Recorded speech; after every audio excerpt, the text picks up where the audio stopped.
Hi మామా, welcome to JP explain series. మీరు ఎంతగానో వెయిట్ చేసిన డార్క్ సిరీస్తో మన ఈ కొత్త ఛానల్ని స్టార్ట్ చేసేసా. మూవీ మస్తీకి ఎలా అయితే సపోర్ట్ చేశారో అలానే ఈ ఛానల్కి కూడా మీ లవ్ అండ్ సపోర్ట్ ఇచ్చి ఎంకరేజ్ చేస్తారని మనస్ఫూర్తిగా కోరుకుంటూ, so without any further adieu let's begin our first video.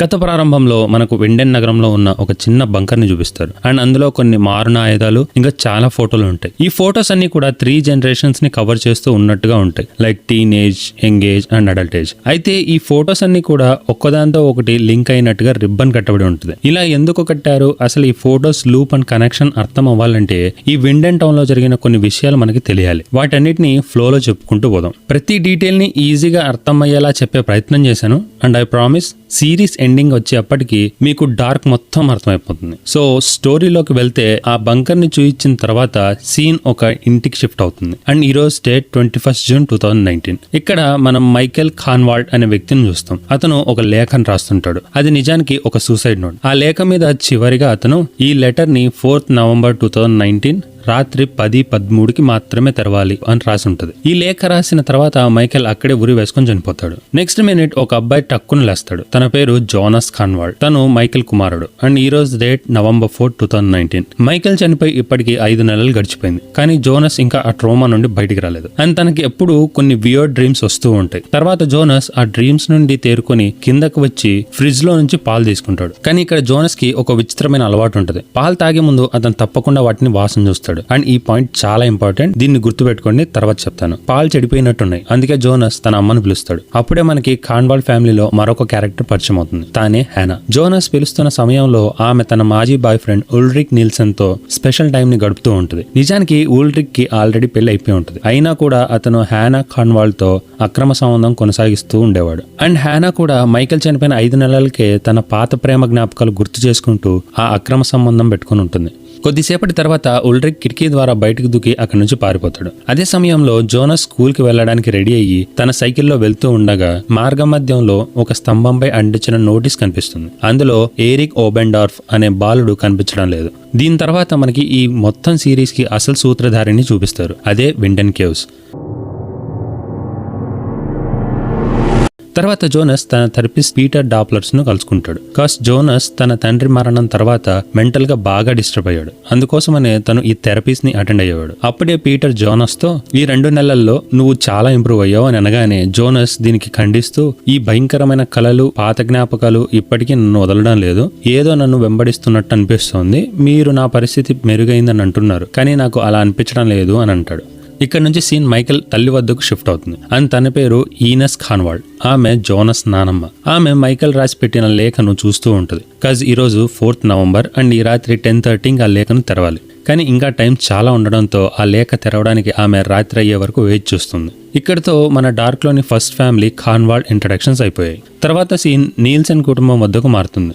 ఇక్కడ మనకు ఉల్రిక్ భార్య క్యాథరిన్ కనిపిస్తుంది. ఇంకా వారిద్దరికి 3 పిల్లలు ఉంటారు, మ్యాగ్నస్, మార్తా అండ్ మికెల్. స్కూల్కి వెళ్లే టైంలో మ్యాగ్నస్ కి ఒక హూడీ దొరకదు. ఇంకా మార్తా బ్రేక్ఫాస్ట్ చేయడానికి ఇష్టపడదు. మైకెల్ మాత్రం తన ఫేవరెట్ మ్యూజిషియన్ హూడీ డ్రెస్ వేసుకొని స్కూల్కి వెళ్ళాలని అనుకుంటాడు. కానీ క్యాథరిన్ మాత్రం ఆ డ్రెస్ మార్చమని పదే చెప్తూ ఉంటుంది. అప్పుడే ఉల్రిక్ అక్కడికి వచ్చి మికెల్ తో, సరే ఒక మ్యాజిక్ ట్రిక్ చేసి చూపించు, ఆ తర్వాత మాత్రం డ్రెస్ మార్చుకొని స్కూల్కి వెళ్లాల్సిందే అని అంటాడు. దీంతో మన గ్రేట్ మ్యాజిషియన్ మికెల్ ఒక బొమ్మని 2 గ్లాసుల మధ్యలో పెట్టి అద్భుతంగా మాయం చేస్తాడు. అది చూసిన ఉల్రిక్ ఆశ్చర్యపోయి, వావ్, ఇది ఎలా చేసావు అని అడుగుతాడు. అప్పుడు మికెల్ ఇలా ఇంట్రెస్టింగ్ గా, ఎలా చేసావు అని అడగకూడదు, ఎప్పుడు చేసావు అని అడగాలి. ఎందుకంటే మ్యాజిక్ అసలు విషయం చేతి వేగం, స్లైట్ ఆఫ్ హ్యాండ్ అని అంటాడు. ఈ పాయింట్ అండ్ డైలాగ్ గుర్తుపెట్టుకోండి, తర్వాత చెప్తా. ఈ డైలాగే మొత్తం సిరీస్ యొక్క మెయిన్ ప్లాట్. దీని తర్వాత సీన్ స్కూల్లోకి షిఫ్ట్ అవుతుంది. ఇక్కడ జోనస్ తన బెస్ట్ ఫ్రెండ్ బార్తోష్ ని కలుస్తాడు. బార్తోష్ జోనాస్ తో, నీకు ఎరిక్ గురించి ఏమైనా తెలిసిందా? తను మిస్ అయ్యి ఇప్పటికే 2 రోజులు అవుతుంది. అండ్ నీకు ఇంకొక విషయం తెలుసా, ఎరిక్ స్కూల్లో డ్రగ్స్ అమ్మేవాడు అని చెప్పాక ఇద్దరు కలిసి స్కూల్లోకి వెళ్తారు. సీన్ పోలీస్ స్టేషన్ కి షిఫ్ట్ అవుతుంది. ఎరిక్ తల్లిదండ్రులు అక్కడికి వచ్చి పోలీస్ తో, ఇన్ని రోజులు గడిచిపోయాయి, ఇంకా నా కొడుకు గురించి ఆచూకీ తెలుసుకోలేకపోయారు, మీరు నిజంగా ఇన్వెస్టిగేషన్ చేస్తున్నారా లేక ఊరినే కబుర్లు చెప్తున్నారా అని వాళ్ళ మీద అరుస్తూ, అదే కోపంలో ఎరిక్ తండ్రి అక్కడే ఉన్న పోలీస్ ఇన్స్పెక్టర్ షార్లెట్ ముఖం పైన ఉమ్మేస్తాడు. అప్పుడు ఉల్రిక్ మధ్యలోకి వచ్చి వాళ్ళని శాంతింపజేయడానికి ప్రయత్నిస్తూ, చూడండి, పోలీస్ డిపార్ట్మెంట్ తన పని పూర్తి చేస్తుంది. నగరంలో ప్రతి మూలా వెతికాం, పేపర్లో కూడా యాడ్స్ వేశాం, మిస్సింగ్ నోటీసులు అన్ని చోట్ల అంటించాం. మేము మా వంతు ప్రయత్నం అంతా చేస్తున్నాం, కొంచెం ఓపిక పట్టండి అని అనగానే అప్పుడు ఎరిక్ తండ్రి ఉల్రిక్ తో, ఇదే పరిస్థితి నీ కొడుకు వస్తే నువ్వు ఇంత ప్రశాంతంగా ఉండగలవా అని అంటాడు. ఈ మాటల యుద్ధం జరుగుతుండగా సీన్ మళ్ళీ విండెన్ గుహ వైపుకి షిఫ్ట్ అవుతుంది. అందులో నుండి హూడీ వేసుకున్న ఒక వ్యక్తి చేతిలో ఒక సూట్ కేసు పట్టుకుని బయటికి వస్తాడు. అతను ఎవరు ఏంటి అన్నది మనకి ఫ్లోలో తెలుస్తుంది. తర్వాత మన స్కూల్లో మ్యాగ్నస్ ని చూస్తాం. అతను జాయింట్ తాగుతూ ఉంటాడు. అంతలో అక్కడికి అదే స్కూల్లో చదివే మరో అమ్మాయి వస్తుంది. తన పేరు ఫ్రాన్సిస్కా డాప్లర్. ఇంకా మ్యాగ్నస్ జాయింట్ ని తీసుకుని స్మోక్ చేసి, నువ్వు తాగుతున్నది అసలు పనికిరాని cheap quality mall, try something better అని చెప్పి అక్కడ నుంచి వెళ్ళిపోతుంది. అండ్ ఈ ఫ్రాన్సిస్కా ఎవరో కాదు, జోనస్ కి థెరపీ చేస్తున్న పీటర్ డాప్లర్ కూతురు. అలానే ఇందాక మనం చూసాం కదా ఒక పోలీస్ ఆఫీసర్ షార్లెట్, తనే ఫ్రాన్సిస్కో తల్లి. ఈ పీటర్ డాప్లర్ ఫ్యామిలీ సిరీస్ లో థర్డ్ మోస్ట్ ఫ్యామిలీ. దీని తర్వాత సీన్ ఒక హాల్లోకి షిఫ్ట్ అవుతుంది. అప్పుడే అక్కడికి మార్తా రావడం జోనస్ గమనిస్తాడు. ఇంకా మార్తాని చూడగానే 1000 వాట్స్ బల్బు ఒక్కసారిగా వెలిగినట్టుగా జోనస్ ఫేస్ ఫుల్ బ్రైట్ అయిపోతుంది. కానీ ఆ లైట్ కొన్ని క్షణాల్లోనే మాయమైపోతుంది. తను జోనస్ బెస్ట్ ఫ్రెండ్ అయిన బార్తోష్ ని కిస్ చేస్తుంది. నిజానికి వీరిద్దరూ బాగా క్లోజ్ గా ఉండేవారు. బట్ జోనస్ 2 months థెరపీలో ఉండి స్కూల్ కి సరిగ్గా రాలేదు. దీంతో మార్తా బార్తోష్ కి బాగా క్లోజ్ అయిపోతుంది. ఇది చూసి జోనస్ కొంచెం జెలసీ ఫీల్ అవుతాడు. కానీ ఆ సిచ్యువేషన్ లో అతను ఏం చేయలేక అలా చూస్తూ ఉండిపోయాడు. అప్పుడే ఆ హాల్లోకి క్యాథరీనా నిల్సన్ వస్తుంది, మార్తా తల్లి, అండ్ ఈ స్కూల్ కి ప్రిన్సిపల్ కూడా. అలా మైక్ దగ్గరికి వచ్చి మొత్తం స్టూడెంట్స్ తో, ఇప్పటికే మీ అందరికీ తెలుసుంటది, పాస్ట్ 2 days గా ఈ స్కూల్లో మీతో పాటుగా చదివే ఎరిక్ ఓబెన్డార్ఫ్ కనిపించడం లేదు అని. అయితే ఈ మీటింగ్ ముఖ్య ఉద్దేశం, మీలో ఎవరి దగ్గరైనా ఎరిక్ కి సంబంధించిన ఏ చిన్న సమాచారం ఉన్నా వెంటనే నాకు తెలియజేయండి అని చెప్తుంది. దీని తర్వాత సీన్ పోలీస్ స్టేషన్ లోకి షిఫ్ట్ అవుతుంది. అక్కడ ఉల్రిక్ మరియు షార్లెట్ ఇద్దరు కూర్చొని మాట్లాడుకుంటూ ఉండగా అప్పుడు ఉల్రిక్ షార్లెట్ తో, షార్లెట్, ఒక విషయాన్ని నువ్వు గమనించావా, ఇదంతా మళ్ళీ రిపీట్ అవుతున్నట్టుగా లేదు? లైక్ సరిగ్గా 33 సంవత్సరాల క్రితం ఇదే రోజున మా అన్న మ్యాట్స్ కూడా ఇలాగే మాయమైపోయాడు. ఆ రోజు నుంచి ఇప్పటి వరకు అతని గురించిన ఆచూకీ కూడా దొరకలేదు. నాకు తెలిసి అది మళ్ళీ రిపీట్ అవుతున్నట్టుగా అనిపిస్తోంది అని అంటాడు. దానికి షార్లెట్, అవును నాకు కూడా అలానే ఉంది, బట్ ఎందుకు ఇలా జరుగుతోంది ఏంటి అన్నదానికి రీజన్ తప్పకుండా కనుక్కుందాం అని అంటుంది. దీని తర్వాత సీన్ విండెన్ హోటల్ కి షిఫ్ట్ అవుతుంది. ఆ హోటల్లో రెజీనా టైడ్మెన్ అనే రిసెప్షనిస్ట్ ని చూస్తాం. నిజానికి ఆ హోటల్ వాళ్ళదే. హోటల్ కి ఒక్క కస్టమర్ కూడా రావడం లేదు. బాగా నిరాశతో ఉండగా అంతలో బ్యాంక్ నుంచి ఫోన్ వస్తుంది, లోన్ డబ్బులు చెల్లించాలి అని. దానికి రెజీనా కోపంగా, ఇప్పటికే నగరంలో జరుగుతున్న ఇన్సిడెంట్స్ కారణంగా ఎవ్వరూ కూడా హోటల్ కి రావడం లేదు, అండ్ ఈ హోటల్ మెయింటెనెన్స్ కి ఖర్చులు పెరిగిపోతున్నాయి, మీరు మాత్రం డబ్బు అడుగుతూనే ఉన్నారు. గత 20 సంవత్సరాలుగా మేము మీ బ్యాంక్ తో రిలేషన్షిప్ మెయింటైన్ చేస్తున్నాం, అయినప్పటికీ ఇంతలా టార్చర్ చేస్తున్నారని బాధతో అరిచి ఫోన్ కట్ చేస్తుంది. నెక్స్ట్ మినిట్ మనకి క్లాస్ రూమ్ ని చూపిస్తారు. అక్కడ Francesca time travel, black hole, time and space కి మధ్య ఉన్న సంబంధాల గురించి క్లాస్ కి ఎక్స్ప్లెయిన్ చేస్తుంటది. ఎందుకంటే టీచర్ తనకి ఆ టాస్క్ ని ఇచ్చి ఉంటది. కానీ బ్యాక్ బెంచ్ లో కూర్చున్న జోనస్ అండ్ బార్తోష్ కి ఈ సైన్స్ కాన్సెప్ట్స్ లో ఏ మాత్రం ఇంట్రెస్ట్ ఉండదు. ఇంకా ఆ టాపిక్స్ తప్ప వేరే ఏవేవో మాట్లాడుకుంటూ ఉంటారు, లైక్ మన క్లాస్ లో లాగానే మావా. అయితే మీలో ఎంతమంది బ్యాక్ బెంచర్స్ ఉన్నారో కమెంట్ చేయండి, చూద్దాం. అప్పుడే బార్తోష్ సడన్ గా ఒక విషయాన్ని జోనస్ కి చెప్తాడు. అదేంటంటే ఎరిక్ డ్రగ్స్ ని వాడని నీకు తెలుసు కదా, అండ్ ఎరిక్ ఆ డ్రగ్స్ ని ఎక్కడ దాచేవాడో నాకు తెలుసు. ఈ రోజు సాయంత్రం వెళ్లి వాటిని తీసుకుందాం, ఏమంటావు అని అనగానే జోనస్ ఒక సెకండ్ ఆలోచన చేసి సరే అని ఒప్పుకుంటాడు. నెక్స్ట్ సీన్ లో ఉల్రిక్ తల్లిని చూస్తాం. తన పేరు యానా నీల్సన్. ఇంకా ఆమె ఉల్రిక్ తో, సరిగ్గా ఇక్కడ నుండి 33 ఏళ్ల క్రితం మీ అన్న మ్యాట్స్ కూడా ఇలానే మిస్ అయ్యాడు. ఇప్పుడు నగరంలో జరుగుతున్న ఈ సంఘటనలను చూస్తూ ఉంటే అప్పుడు జరిగిన వాటిలాగానే అనిపిస్తుంది అని అంటుంది. దానికి ఉల్రిక్ కొంచెం నిర్లక్ష్యంగా, అమ్మ మీరు టెన్షన్ పడకండి, ఇదంతా ఒట్టి మీ భ్రమ, అసలుకే మీకు మెమరీ లాస్ కి సంబంధించిన ఇష్యూస్ ఉన్నాయని డాక్టర్స్ చెప్పారు కదా, సో వాటి గురించి ఎక్కువ ఆలోచించి మైండ్ పాడు చేసుకోకుండా రిలాక్స్ గా ఉండండి అని అంటాడు. నెక్స్ట్ మినిట్ ఒక ఓల్డ్ ఏజ్ హోమ్ ని చూపిస్తారు. అక్కడ ఒక వృద్ధుడు కనిపిస్తాడు, మిస్టర్ హెల్గే డాప్లర్. ఇంకా అతను ఇది మళ్ళీ జరుగుతోంది, it's going to happen again అని జపిస్తూ ఉంటాడు. ఈ వ్యక్తి కథలో చాలా ఇంపార్టెంట్ క్యారెక్టర్. ఎందుకు అంత ఇంపార్టెంట్ అన్నది పోన్ మీకే తెలుస్తుంది. దీని తర్వాత టీవీని చూస్తాం. అందులో 1980s కి సంబంధించిన పాట ఒకటి ప్లే అవుతూ ఉంటుంది. అండ్ అదే టైంలో రూమ్ లో ఉన్న కొన్ని పాత వస్తువుల్ని కూడా చూపిస్తారు. అప్పుడే ఒక షాకింగ్ విషయం తెలుస్తుంది. అదేంటంటే ఆ రూమ్ లో ఒక అబ్బాయి పడుకొని ఉండడం చూస్తాం. అది ఇంకెవరో కాదు, సిటీ మొత్తం టెన్షన్ తో వెతుకుతున్న ఎరిక్ ఓబెన్డార్ఫ్. ఇంకా అదే రూమ్ లో ఒక ఎలక్ట్రిక్ చైర్ కూడా ఉంటుంది. ఇది ఎందుకు ఉంది అన్నది తర్వాత చెప్తాను. ఇదే సమయంలో సాయంత్రం అయిపోతుంది. ఇంకా స్కూల్లో ఫైనల్ బెల్ కూడా రింగ్ అయిపోతుంది.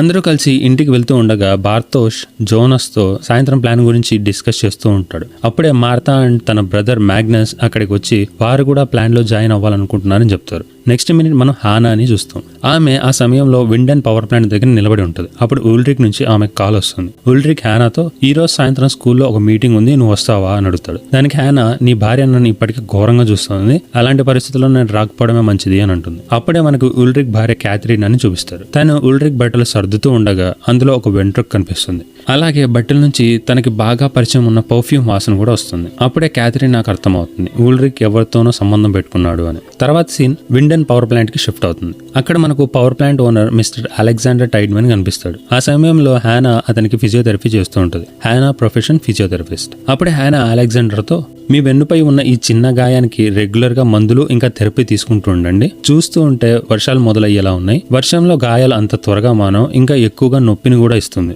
ఇవాల్టి సెషన్ పూర్తయింది, ఇక నేను వెళ్తాను అని అంటుంది. అప్పుడు అలెగ్జాండర్ కొంచెం ఆలోచిస్తూ హానాతో, నువ్వు బాగానే ఉన్నావా హానా? అంటే నీ భర్త ఇప్పుడు నీతో లేడు కదా, ఇల్లు ఖర్చులు అన్ని ఎలా నడుస్తున్నాయి అని అడుగుతాడు. ఈ మాటలు విన్న వెంటనే హానా ముఖంలో ఏదో తెలియని ఫీలింగ్ కనిపిస్తుంది. అయితే తను ఎందుకని అలా ఉందో మనకు తర్వాత తెలుస్తుంది. ఇది ఇలా ఉండగా అప్పుడే మనం టైంని చూస్తాం. గడియారంలో సమయం 10-12 అవుతుంటుంది. ఈ నర్స్ ఆ స్పెషల్ బాక్స్ ని చేతిలోకి పట్టుకొని కూర్చొని ఉంటుంది, ఎందుకంటే it's time to open the letter. Next second scene school హాల్లోకి షిఫ్ట్ అవుతుంది. అక్కడ మొత్తం స్టూడెంట్స్ తల్లిదండ్రులు మీటింగ్ లో ఉంటారు. అదే సమయంలో మరోవైపు మార్తా అబాండన్ రైల్ ట్రాక్ మీద ఆడుకుంటూ ఉండగా అప్పుడే జోనాస్ అక్కడికి వస్తాడు. ఇంకా మార్తాతో, నువ్వు బార్తోస్తో ఇంత క్లోజ్ ఎప్పుడు అయ్యావు, అంటే ఇక మన మధ్యలో ఏం లేనట్టేనా అని అడుగుతాడు. దానికి మార్తా ఒక విచిత్రమైన మాటను అంటుంది, నాకెందుకో తెలియదు జోనస్, ఇదంతా ఒక డేజావులా ఉంది. లైక్ ఇంతకు ముందే మనం కలిసినట్టు, ఇంకా ఈ ఇన్సిడెంట్ పాస్ట్ లో కూడా జరిగిపోయిందన్న ఫీలింగ్ వస్తుంది అని అంటుంది. అయితే మార్తా అన్న ఈ మాటలు ఈ సిరీస్ లో చాలా ఇంపార్టెంట్ పాయింట్. ఇలా ఎందుకు అనింది అన్నది తర్వాత తెలుస్తుంది.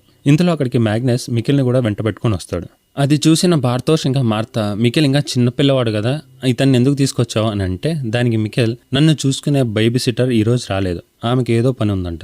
అలాగే నేను ఇంకా చిన్నపిల్లవాడిని కాదు, మీరు ఏం చేయబోతున్నారో నాకు తెలుసు అని అంటాడు. దీంతో అందరూ కలిసి ఆ ప్యాకెట్ ని వెతకడానికి అడవిలోకి వెళ్ళిపోతారు. ఇదే సమయంలో సీన్ మళ్ళీ స్కూల్ హాల్లోకి షిఫ్ట్ అవుతుంది. అక్కడ పేరెంట్స్ మీటింగ్ లో స్కూల్ ప్రిన్సిపల్ క్యాథరిన్ ముందుకు వచ్చి, ఈ విషయం గురించి నేను ఇప్పటికే పిల్లలకి చెప్పాను, కానీ తల్లిదండ్రులకు కూడా తెలియాలి అన్న ఉద్దేశంతో ఈ మీటింగ్ పెట్టాం. అదేంటంటే మన స్కూల్లో ఏరిక్ ఓపెన్డార్ఫ్ అనే పిల్లాడు కనిపించడం లేదు. సో ఎవరికైనా అతని గురించి ఏ చిన్న సమాచారం తెలిసినా ఇంకా విన్నా నాకు గానీ పోలీస్ స్టేషన్ గానీ తప్పకుండా తెలియజేయండి. ఏరిక్ ను కనుక్కోవడం మనకి చాలా అవసరం అని అంటుంది. అంతలో పేరెంట్స్ నుంచి రెజినా టైడ్మన్ ఒక్కసారిగా లేచి, మీ ఇంటిని మీరు సరిగ్గా చూసుకోలేరు, కానీ మిగతా వాళ్ళకి బుద్ధులు చెప్పడానికి వచ్చేసారు అని అరుస్తుంది. ఇక్కడ రెజినా క్యాథరిన్ ను నేరుగా కాకుండా ఇండైరెక్ట్ గా ఒక మాట అంటుంది. అదేంటంటే, నీ భర్త ఎక్కడెక్కడో తిరుగుతూ ఉంటాడు, సో ఫస్ట్ నీ ఇంటిని నువ్వు సరి చేసుకొని ఆ తర్వాత ఇతరులకు నీతులు చెప్పు అన్న కోణంలో ఉంటుంది. అప్పుడే సడన్ గా ఆ హాల్లోకి ఓల్డ్ ఏజ్ హోమ్ నుంచి పారిపోయి వచ్చిన హెల్గే డాప్లర్ వస్తాడు అండ్ అందరి మధ్యలో ఒక మాటను అంటాడు, ఇట్స్ గోనా హ్యాపెన్ అగైన్, ఇది మళ్ళీ జరగబోతోంది అని. అయితే అసలు మళ్ళీ ఏం జరగబోతుంది, ఎందుకు ఈయన పదే పదే మాట అంటున్నాడు మనకు తర్వాత తెలుస్తుంది. ఇదంతా జరుగుతుండగానే హానా బోర్ ఫీల్ అవుతూ అక్కడ నుండి మెల్లగా బయటికి వెళ్ళిపోతుంది. ఇంకా మ్యాగ్నస్ స్మోక్ చేసిన ప్లేస్ లోనే స్మోక్ చేస్తూ ఉంటుంది. అప్పుడే ఉల్రిక్ తనని గమనించి ఆమె దగ్గరకు వస్తాడు. ఇద్దరు పరస్పరం కిస్ చేసుకుంటూ ఉండగా మరోవైపు గడియారంలో 10:13 అవ్వగానే ఈనస్ ఆ లేఖను తీసి చదువుతుంది. ఏం చదివింది ఏంటి అన్నది మనకు తెలియదు. ఆ లెటర్లో మ్యాటర్ చదవగానే బాగా కుంగిపోతుంది. ఇంకా గట్టిగా ఏడవడం మొదలు పెడుతుంది. తాను గతంలో చేసిన కొన్ని తప్పుల గురించి తీవ్రంగా గిల్ట్ ఫీల్ అవుతూ ఉంటుంది. ఇదిలా ఉండగా అడవిలో పిల్లలందరూ గుహ వైపుగా వెళ్తూ ఉండగా జోనస్ ఆ పవర్ ప్లాంట్ ని గమనిస్తాడు. అక్కడ టనెల్స్ లో నుండి పొగ చాలా డిఫరెంట్ గా వస్తూ ఉంటుంది. ఆ ఇన్సిడెంట్ ని చూస్తూ ఉండగా బార్తోస్ తనని పిలవగానే అక్కడి నుంచి వెళ్ళిపోతాడు. తర్వాత అందరూ కలిసి గుహ దగ్గర పడి ఉన్న సోఫా వద్దకు చేరుకుంటారు. నిజానికి ఎరిక్ ఆ సోఫాలోనే ప్రోడక్ట్ ని దాచిపెడతాడు, కానీ విచిత్రంగా అవి అక్కడే ఉండవు. ఏమైపోయింది అని కన్ఫ్యూజన్ అవుతూ ఉండగా అప్పుడే ఫ్రాన్సిస్కా అక్కడికి వచ్చి వీటి కోసమైనా వెతుకుతున్నారు అని చెప్పి బార్తోస్ తో, వాస్తవానికి ఇది 400 విలువ చేసే మాల్, కానీ నీకు కావాలంటే 50% డిస్కౌంట్ తో 200కే ఇస్తాను అని అంటుంది. ఇది విన్న వెంటనే బార్తోస్కి ఫుల్గా కోపం వచ్చేస్తుంది. ఇది మా ప్రోడక్ట్ అని చెప్పి తన దగ్గర నుంచి ఆ పార్సల్ లాక్కొని ఆమెను తోసేస్తాడు. అప్పుడే గుహలో నుంచి భయంకరమైన శబ్దాలు వినిపిస్తాయి. మొత్తం అందరూ భయపడిపోతారు. అప్పుడే తమ వెనకాల ఎవరో ఉన్నట్టుగా అనిపించి చుట్టూ చూస్తూ ఉండగా గుహలో శబ్దాలు ఎక్కువయ్యాయి. నెక్స్ట్ మినిట్ వాళ్ళ చేతిలో ఉన్న టార్చ్ లైట్స్ ఫ్లిక్కర్ అవుతాయి. తర్వాత కెమెరా మెల్లగా గుహ వైపుగా జూమ్ అవుతూ ఉంటుంది. అప్పుడే సడన్ గా ఫ్లాష్ లైట్స్ ఆఫ్ అయిపోతాయి. ఇది చూసిన పిల్లలందరూ భయంతో అక్కడి నుంచి పరిగెత్తడం మొదలు పెడతారు. నెక్స్ట్ మినిట్ విండెన్ సిటీలో వర్షం కురవడం మొదలవుతుంది. ఈ వర్షానికి కూడా సిరీస్ లో చాలా ఇంపార్టెంట్ రోల్ ఉంటుంది మామ. అదేంటో వీడియో ఎండింగ్ లో చెప్తాడు. జోనస్ మికెల్ ని తీసుకుని పరిగెత్తుతూ ఉంటాడు. అప్పుడే ఆ గందరగోళంలో మికెల్ మిస్ అయిపోతాడు. సడన్ గా కేవ్స్ నుంచి సౌండ్స్ రావడంతో వెనక్కి తిరిగి చూడగానే జోనస్ కి మళ్ళీ విషన్స్ కనిపిస్తాయి. తన తండ్రి మికెల్ బ్లాక్ కలర్ గ్రీజ్ లాంటిది పూసుకుని ఉండడం చూస్తాడు. అప్పుడే అందరూ ఆ అడవిలో నుండి బయటకు వచ్చి ఒకరినొకరు అడుగుతారు మికెల్ ఎక్కడా అని. ఇంకా జోనస్ లాస్ట్ లో జాయిన్ అవుతాడు. అండ్ వారందరితో అతను మీతోనే ఉన్నాడని అనుకుంటున్నానని అనగానే అందరి ఫోన్లు ఒక్కసారిగా మోగుతాయి. మికెల్ కనిపించడం లేదన్న వార్త పూర్తి నగరంలో వ్యాపిస్తుంది. అదే రోజు రాత్రి పూర్తి ఇన్వెస్టిగేషన్ టీం అడవిలోకి చేరుకుంటుంది. మికెల్ కోసం గాలింపు మొదలవుతుంది. ఇంత గందరగోళంలో ఉండగా పీటర్ డాప్లర్ తన భార్య షార్లెట్ డాపర్ కి కాల్ చేస్తాడు. ఏదో ముఖ్యమైన విషయం చెప్పాలని అనుకుంటాడు, కానీ చెప్పలేక మాటల మధ్యలోనే ఆగిపోతాడు. అతను ఏం చెప్పాలనుకున్నాడు, ఎందుకు ఆగిపోయాడు, ఇది కూడా పెద్ద మిస్టరీ. దానికి సమాధానం సిరీస్ లో తర్వాత తెలుస్తుంది. అలా మొత్తం పోలీస్ టీం సర్చ్ ఆపరేషన్ లో ఉండగా వారికి ఒక బాడీ కనిపిస్తుంది. నెక్స్ట్ మినిట్ ఉల్రిక్ కి కాల్ వెళ్తుంది. లేట్ చేయకుండా భయం, బాధ, అయోమయంతో ఉల్రిక్ అడవిలో పరిగెత్తుకుంటూ వస్తుండగా అతనికి షార్లెట్ కనిపిస్తుంది. ఆమె ఉల్రిక్ తో ఈ అడవిలో మేము ఒక డెడ్ బాడీని కనుక్కున్నామని చెప్తుంది. ఇది విన్న వెంటనే ఉల్రిక్ కాళ్ళు చేతులు ఆడడం లేదు, ఒక్కసారిగా బిగుసుకుపోయాడు. నా కొడుకేనా అన్న భయంతో ఆ శవం దగ్గరికి వెళ్లి చూసినప్పుడు తనకేదో తేడాగా అనిపించింది. ఆ శవం బట్టలు చాలా డిఫరెంట్ గా ఉన్నాయి. అది చూశాక వెంటనే ఫేస్ ని చూస్తాడు. ఆ పిల్లాడి కళ్ళు ఇంకా చెవులు పూర్తిగా కాలిపోయాయి. ముఖం మొత్తం భయంకరంగా దెబ్బతినిపోయి ఉంటుంది. అది చూసిన తర్వాత ఉల్రిక్ కొంచెం శాంతిస్తాడు. ఇంకా షార్లెట్ తో ఇది నా కొడుకు కాదు అని అంటాడు. కానీ వెంటనే మరో ప్రశ్న అతని మనసులో తలెత్తుతుంది. ఇది నా కొడుకు కాకపోతే ఇంకెవరు అని. నెక్స్ట్ మినిట్ మళ్ళీ అదే 1980s లో వచ్చే సాంగ్ ని ప్లే చేస్తూ ఉంటారు. ఇంకా ఒక వ్యక్తి ఎల్రిక్ ని మొత్తం బెల్ట్స్ తో బంధించడం చూస్తాం. దీని తర్వాత ఎల్రిక్ మీద ఒక బిల్ల లాంటిది వేసి సైడ్స్ కి ఉన్న డోర్స్ తో ఎల్రిక్ 2 కళ్ళని కవర్ చేస్తాం. ఇక్కడతో ఫస్ట్ ఎపిసోడ్ ఎండ్ అవుతుంది మావా. అండ్ ఆల్మోస్ట్ 4 ఫ్యామిలీస్ కి సంబంధించిన ఇంట్రడక్షన్స్ అండ్ క్లూస్ రిజిస్టర్ అయ్యాయి అనుకుంటున్నా. నెక్స్ట్ ఎపిసోడ్స్ లో రాబోయే ప్రతి క్లూని అండ్ ఆ గుహలో జరిగే అన్ని ఇన్సిడెంట్స్ ని క్లీన్ అండ్ క్లియర్ గా చెప్పుకుందాం. అండ్ ఈ సిరీస్ లో కంటిన్యూ అయ్యే ముందు మీకు ఒక విషయం క్లియర్ చేయాలి. అదేంటంటే సిరీస్ మొత్తంలో చాలా వరకు క్రాస్ కట్స్ ఉంటాయి మామ. లైక్ ఒక స్టోరీ చెప్తూ ఉండగా నెక్స్ట్ మినిట్ సీన్ ఒక క్యారెక్టర్ దగ్గర నుండి ఇంకొక క్యారెక్టర్ దగ్గరికి షిఫ్ట్ అవుతూ ఉంటుంది. ఇది నిజానికి డార్క్ సిరీస్ లో one of the craziest and genius part of story telling. నేను కూడా అదే ప్యాటర్న్ ని ఫాలో చేస్తూ స్టోరీని ఎక్స్ప్లెయిన్ చేస్తున్నాం మామ. కాజ్ ఈ సిరీస్ లో ప్రతి క్యారెక్టర్ ఇంకొక క్యారెక్టర్ తో లింక్ అయి ఉంటుంది. లైక్ మనం స్టార్టింగ్ లో చూసిన ఫోటో గ్యాలరీలో లాగా. సో ఆ లింక్స్ ఏంటి అన్నది నేను క్లియర్ గా సిరీస్ లో మెల్లగా బ్రేక్ డౌన్ చేస్తా. So stay connected. Episode 2. Episode 2 ప్రారంభంలో మనం ఆ న్యూక్లియర్ ప్లాంట్ పైన పక్షులు ఎగురుతూ ఉండడం చూస్తాం. అండ్ అక్కడ ఎయిర్ కూడా చాలా ప్యూర్ గా ఉంటుంది. మరోపక్క మికెల్ గురించి సర్చింగ్ జరుగుతూ ఉంటుంది. అప్పుడే ఒక వ్యక్తి హూడీ వేసుకుని చేతిలో సూట్ కేసు పట్టుకుంటాడు. ఆ పోలీసులకి కాస్తంత దూరంలో నిల్చొని ఉండడం చూస్తాం. ఇంకా అతను నేల మీద పడి ఉన్న ఒక చిన్న పక్షిని చూస్తాడు. అది ఇప్పటికే చనిపోయి ఉంటుంది. ఆకాశంలో పక్షులు అంత హెల్దీగా తిరుగుతున్నాయి, కానీ ఒక పక్షి మాత్రం చనిపోయి ఉంటుంది. అలా ఎందుకు జరిగింది, ఈ హూడీ మనిషి ఎవరు, ఏంటి అన్నది యాజ్ యూజువల్ ఫ్లోలో చెప్పుకుందాం. నెక్స్ట్ మినిట్ జోనస్ మళ్ళీ ఒక భయంకరమైన కళతో ఉలికి పడుతూ నిద్రలేస్తాడు. అదే సమయంలో అతనికి ఏదో వియర్డ్ ఫీలింగ్ అనిపించింది. అతని చెవిని తాకగానే ఒక విచిత్రమైన నల్లటి ద్రవం బయటకు వస్తూ ఉంటుంది. లైక్ రోడ్ కి వేసే టార్ లాంటిది. ఏంటిది అని చెప్పి అద్దంలో చూసుకుంటూ ఉండగా సడన్ గా మిర్రర్ లో తన తండ్రి మైకిల్ కనిపిస్తాడు. మళ్ళీ నిద్రలోంచి టక్కును మేల్కుంటాడు. నిజానికి ఇది కూడా ఒక కళ. జోనస్ ఒక లూసిడ్ డ్రీమ్ ని ఎక్స్పీరియన్స్ చేశాడు. కానీ ఈసారి మాత్రం అతని చెవిలోంచి ఎలాంటి ద్రవం రావడం లేదు. దీంతో ఊపిరి పీల్చుకుంటాడు. నెక్స్ట్ మినిట్ సీన్ హాస్పిటల్ కి షిఫ్ట్ అవుతుంది. అక్కడ ఫస్ట్ ఎపిసోడ్ లో దొరికిన ఆ పిల్లాడి శవం ఉంటుంది. ఇంకా షార్లెట్ ఒక సర్జన్ ని కలిసి ఆ శవం గురించి చర్చిస్తూ ఉండగా సర్జన్ షార్లెట్ తో ఆటాప్సీ రిపోర్ట్ ప్రకారం ఈ పిల్లాడి శరీరంపై ఎలాంటి కత్తిగాయాలు గాని, గన్ షాట్ వుండ్స్ లేదా బలవంతం చేసినట్టుగా ఎలాంటి ఆనవాళ్లు లేవు. కానీ అత్యంత భయంకరమైన విషయం ఏంటంటే అతని కళ్ళు మరియు చెవులు పూర్తిగా లోపల నుంచి కాలిపోయి కరిగిపోయినట్టుగా ఉన్నాయి. బాగా గమనించి చూస్తే ఇది సాధారణ హత్యలా లేదు. ఏదో ఎక్స్ట్రీమ్ టెంపరేచర్ లేదా భయంకరమైన శబ్ద ఒత్తిడి వల్ల ఈ డ్యామేజ్ జరిగి ఉండవచ్చు అని అంటుంది. ఆ రిపోర్ట్ ని చూసిన పోలీస్ కు ఒకటే అర్థమవుతుంది, ఇది నార్మల్ క్రైమ్ కాదు, విండెన్ లో ఏదో దారుణం జరుగుతున్నట్టుగా ఫీల్ అవుతుంది. మరోవైపు ఉల్రిక్ తన కొడుకు మికెల్ కోసం వెతుకుతూ మళ్ళీ విండెన్ గుహలోకి వెళ్తాడు. గుహ చూడడానికి చాలా భయంకరంగా, ఇంకా చూడగానే డ్రాప్స్ పడిపోయేలా ఉంది. ఉల్రిక్ వెతుక్కుంటూ కొంత లోపలికి వెళ్ళగానే అతనికి ఒక మూసిన తలుపు కనిపిస్తుంది. ఇంకా ఆ డోర్ పైన ఒక సింబల్ కూడా ఉంటుంది. ఆ సింబల్ ని అయోనైజింగ్ రేడియేషన్ సింబల్ అంటారు. ఈ సింబల్ ఉంటే యూనివర్సల్ గా డేంజర్ అని చెప్పడం. లైక్ ఈ సింబల్ లో 3 వింగ్స్ అండ్ 1 సోర్స్ పాయింట్ ఉంటుంది. అంటే ఆ సోర్స్ పాయింట్ నుంచి రేడియో సిగ్నల్స్, గామా రేస్, ఇంకా వేరే పవర్ఫుల్ డేంజరస్ సిగ్నల్స్ స్ప్రెడ్ అవుతూ ఉంటాయి. సో ఆ ఏరియాలో ఉండొద్దు అని చెప్పే సింబల్. ఉల్రిక్ ఆ డోర్ ని చూడగానే అక్కడే ఉన్న రాళ్ళు, కర్రలతో ఆ తలుపు విరగొట్టడానికి ప్రయత్నిస్తాడు. కానీ అది చాలా బలంగా ఉండడంతో విరగదు. తర్వాత రోజు ఉదయం ఫ్రాన్సిస్కా స్కూల్ కి వెళ్తూ ఉండగా మ్యాగ్నస్ ఆమెను ఆపుతాడు. ఇంకా ఫ్రాన్సిస్కాతో, మేము రాకముందు నువ్వు గుహ దగ్గర ఏం చేస్తున్నావు, డ్రగ్స్ ఎక్కడున్నాయో నీకెలా తెలుసు, నాకు తెలిసి మికెల్ మిస్ అవ్వడానికి నువ్వు కూడా ఒక రకంగా కారణం అని అంటాడు. దానికి ఫ్రాన్సిస్కా, మ్యాగ్నస్, నువ్వు నన్ను తప్పుగా అనుకుంటున్నావు. నిజానికి మీరు క్లాస్లో డ్రగ్స్ గురించి మాట్లాడుతుంటే విన్నాను, అందుకే అక్కడికి వచ్చాను అంతే. మికేల్ కనిపించకుండా పోవడంలో నాకు ఎలాంటి సంబంధం లేదు అని అంటుంది. ఇది విన్న మ్యాగ్నస్ మాట్లాడకుండా అక్కడి నుంచి వెళ్ళిపోతాడు. తర్వాత మనం పీటర్ డాప్లర్స్ ని చూస్తాం. తను తన తండ్రి పాత ఇంటి ముందు నిలబడి కార్లో మికెల్ అండ్ ఎల్రిక్ గురించి వస్తున్న న్యూస్ ని వింటూ బాగా ఏడుస్తుంటాడు. అది చూస్తే తనేదో చాలా పెద్ద తప్పు చేశానన్న భావంతో ఉన్నట్టుగా స్పష్టంగా కనిపించింది. అదే సమయంలో సీన్ ట్రోనెట్ నిల్సన్ దగ్గరికి షిఫ్ట్ అవుతుంది. తను మికెల్ తాతయ్య. అతను తన డ్రెస్ కి ఉన్న రక్తపు మరకలను చూస్తూ దాన్ని తొడవడానికి ప్రయత్నిస్తూ ఉంటాడు. ఎంతకీ పోకపోవడంతో మురికి బట్టలతో పాటుగా దాన్ని కూడా వాషింగ్ మిషన్ లోకి వేసి దాచే ప్రయత్నం చేస్తుంటాడు. అయితే ఆ రక్తపు మరకలు ఎవరివి అన్నది మనకు తర్వాత తెలుస్తుంది. అంతలో అతని భార్య యూనా నెల్సన్, అదే మికెల్ నాయనమ్మ అక్కడికి వస్తుంది. అది చూసి నువ్వు నా దగ్గర ఏదైనా దాస్తున్నావా అని అడుగుతుంది. దానికి ట్రోయింటే చచ అలాంటిదేమీ లేదు, నేను కాస్త పని మీద బయటికి వెళ్తున్నాను అని చెప్పి అనుమాన స్థితిలో అక్కడి నుంచి తప్పించుకొని వెళ్ళిపోతాడు. అతను వెళ్ళిపోయిన తర్వాత యానా తన కుమారుల ఫోటోలను చూస్తూ నిలబడిపోతుంది. చివరిగా సీన్ క్యాథరిన్ పైకి షిఫ్ట్ అవుతుంది. ఆమె తన కుమార్తె మార్తాతో కలిసి కూర్చొని ఉంటుంది. ఎందుకంటే రోజు రోజుకి పిల్లలు కనిపించకుండా పోతున్నారు. చూస్తూ ఉంటే ఇది సాధారణ విషయంలా లేదు అని ఆమెకు స్పష్టంగా అర్థమవుతుంది. అప్పుడే మనం బార్తోష్ ని చూస్తాం.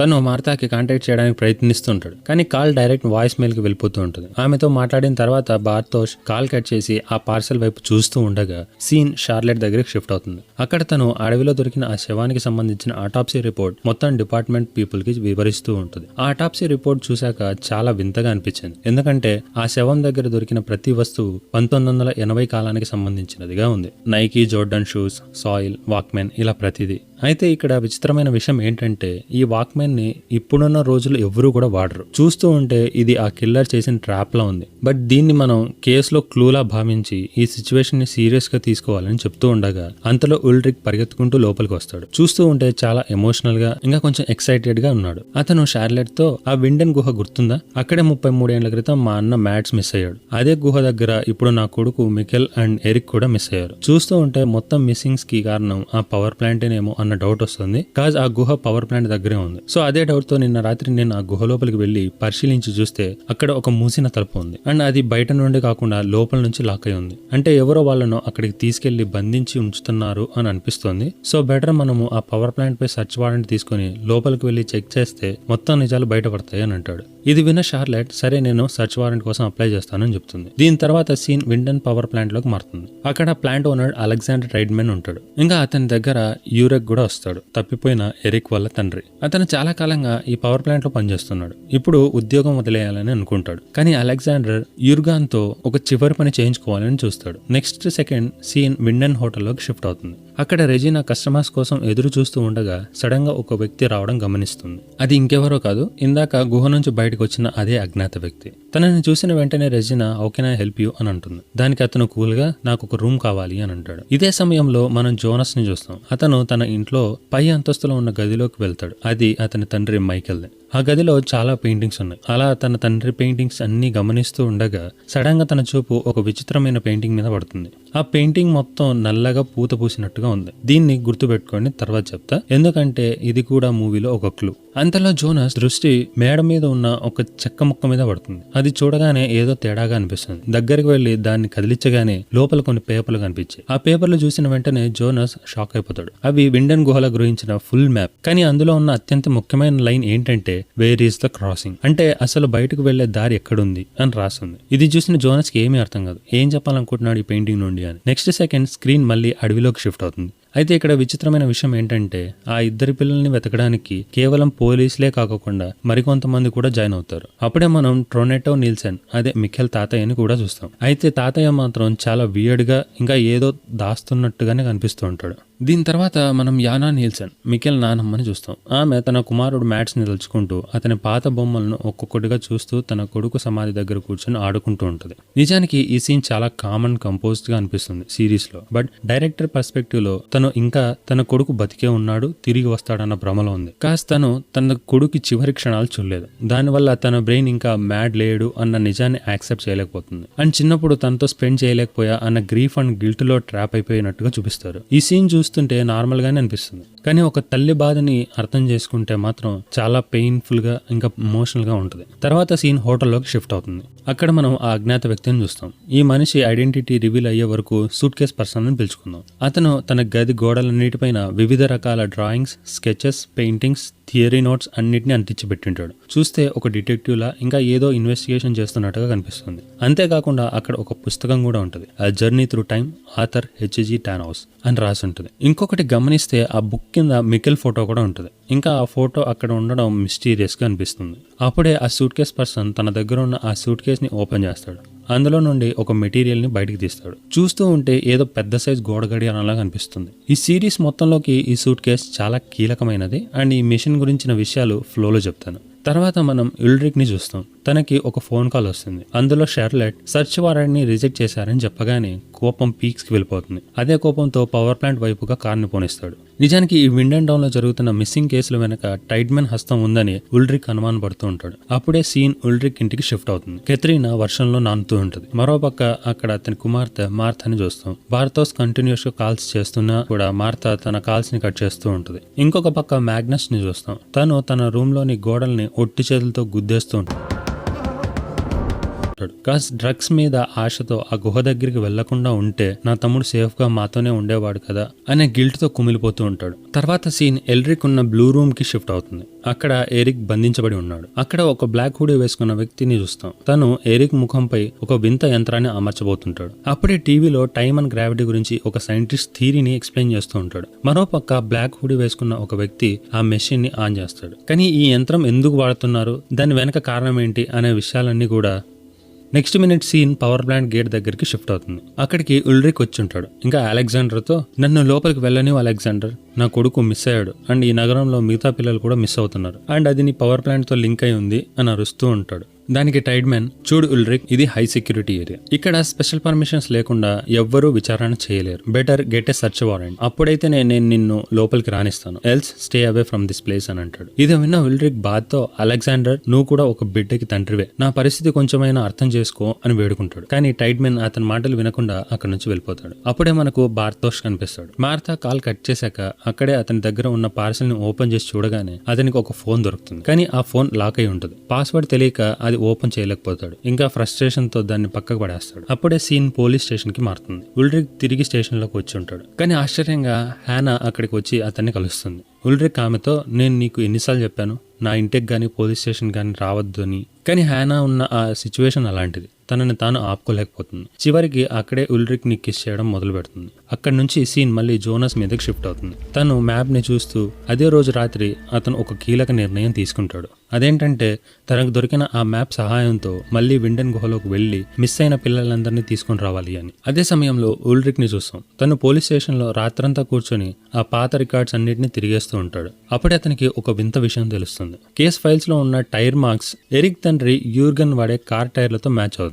ఇక్కడితో ఉల్రిక్ మనసులో అనుమానం మొదలవుతుంది. ఎరిక్ మిస్ అయ్యాక అతని తండ్రి కోపంలో నా కొడుకుని ఏదైనా చేశాడా అని. ఎందుకంటే కొద్ది రోజుల క్రితం యూర్గన్ అతన్ని బెదిరించిన విషయం కూడా గుర్తుకు చేసుకుంటాడు. ఇంకా అదే అనుమానంతో ఉల్రిక్ నేరుగా యూర్గన్ ఇంటికి వెళ్తాడు. మొదట అతను అతని బ్యాక్ యార్డ్ లో వెతకడం స్టార్ట్ చేస్తాడు. అక్కడే అతనికి ఒక రహస్య గది దొరుకుతుంది. ఆ గదిలో చైన్ తో కట్టబడిన ఒక బ్యాగ్ కనిపిస్తుంది. ఉల్రిక్ ఆ బ్యాగ్ ని తెరవబోతున్న క్షణంలో యూర్గన్ గన్ పట్టుకొని అక్కడికి చేరుకొని, ఇక్కడ నువ్వేం చేస్తున్నావు అని గట్టిగా అడుగుతాడు. ఉల్రిక్ అదేది పట్టించుకోకుండా ఆ పార్సల్ ని ఓపెన్ చేయగానే అందులో డ్రగ్స్ ఉంటాయి. అప్పుడు యూర్గన్ ఉల్రిక్ తో, నేను నా కొడుకు కలిసి స్కూల్లో ఇవి అమ్ముతూ ఉండేవాళ్ళమని తనతో చెప్తాడు. ఇది విన్న తర్వాత ఉల్రిక్ అక్కడే ఉన్న ఒక బాక్స్ ని చూపించి ఇదేంటి అని అడుగుతాడు. అప్పుడు యూర్గన్ బాధపడుతూ, నా కొడుకు ఈ డబ్బులన్నీ కూడబెట్టి తన పుట్టినరోజుకి ఒక కొత్త స్కూటర్ కొనుక్కోవాలనుకున్నాడు అని అనగానే ఉల్రిక్ బాధతో తనని అక్కడే వదిలేసి వెళ్ళిపోతాడు.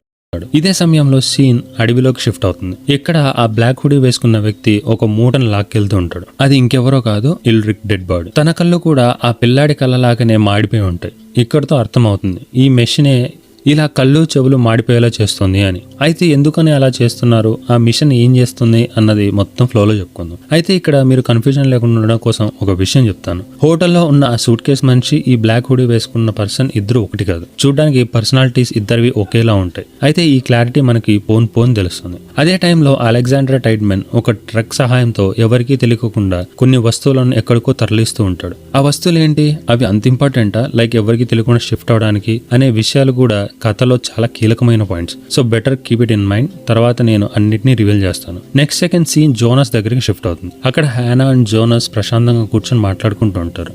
అమ్మ, నువ్వు నాకు ఒక నిజం చెప్పు, నువ్వు మా నాన్న ఇద్దరు ప్రేమించుకున్నారా అని అడుగుతాడు. ఆ ప్రశ్న విన్న వెంటనే హ్యానా కాస్త తడబడుతుంది. ఇంకా స్పష్టమైన సమాధానం ఇవ్వలేకపోతుంది. అదే సమయంలో ఉల్రిక్ తడిచిన బట్టలతో ఇంట్లోకి రాగానే అతని భార్య క్యాథరీనా తన కోసం ఎదురు చూస్తూ ఉంటుంది. ఇంకా తను ఉల్రిక్ దగ్గర నుండి తను సంబంధం పెట్టుకున్న అమ్మాయి గురించి తెలుసుకోవాలని అనుకుంటుంది. కానీ తను ఉన్న పరిస్థితిని చూశాక ప్రజెంట్ కొడుకుని కనిపెట్టడం ముఖ్యం అని భావించి ఆ విషయాన్ని అక్కడితో ఆపేస్తుంది. అంతలో సడన్ గా పూర్తి విండెన్ నగరంలో లైట్స్ ఫ్లిక్కర్ అవడం మొదలవుతాయి. మొత్తం అందరూ భయపడిపోతూ ఏం జరుగుతుంది అని బయటకు వచ్చి చూస్తే తెల్లవారుజామున ఎంతో ఆహ్లాద తిరుగుతున్న పక్షులన్నీ కూడా చచ్చిపడి ఉన్నాయి. ఇది చూసిన షార్లెట్ ఒక పక్షిని చేతిలోకి తీసుకుంటుంది. దాన్ని చూస్తూ ఉండగా ఆమెకి ఏదో గుర్తొచ్చినట్టుగా అనిపిస్తుంది.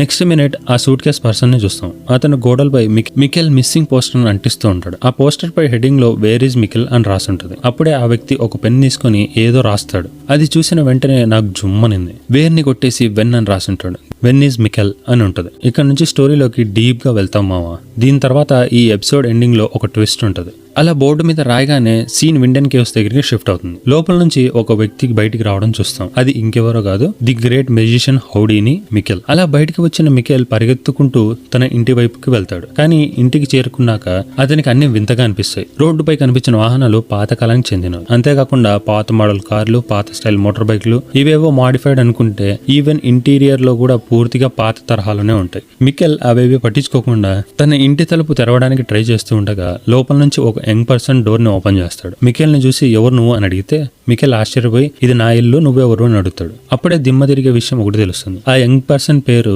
ఉల్రిక్ నిల్సన్ అని అంటాడు. ఇది విని మికెల్ షాక్ లో నిలిచిపోయి ఉంటాడు. అప్పుడే అక్కడికి ఒక అమ్మాయి వస్తుంది. ఇంకా ఉల్రిక్ ని పిలవగానే ఉల్రిక్ తనని క్యాథరీనా అని పిలుస్తాడు. ఇది వినగానే నా మైండ్ పోయింది, ఏం జరిగిందిరా ఇక్కడ అని. అప్పుడే మికెల్ అక్కడే ఉన్న న్యూస్ పేపర్ ని చూస్తాడు. అందులో డేట్ నవంబర్ 1986 అని ఉంటుంది. ఇక్కడతో ఎపిసోడ్ 2 ఎండ్ అవుతుంది మామ. నెక్స్ట్ ఎపిసోడ్స్ లో కొత్త క్యారెక్టర్స్ ని చూస్తాం. అండ్ అది కొంచెం కాదు, చాలా వరకు కన్ఫ్యూజింగ్ గా ఉంటుంది. But don't worry, me JP ఉండగా భయం దండగా ప్రతిదీ క్లియర్ గా పూసగుచ్చినట్టు క్లారిఫై చేస్తారు. సో ఇంతవరకు వచ్చారంటే మీరు నా ఎక్స్ప్లెనేషన్ తో ఇంప్రెస్ అవుతున్నారని అనుకుంటున్నా. సో ఈ వీడియోకి నేను ఇస్తున్న లైక్స్ టార్గెట్ 2K మామ. వాంచ్ పార్ట్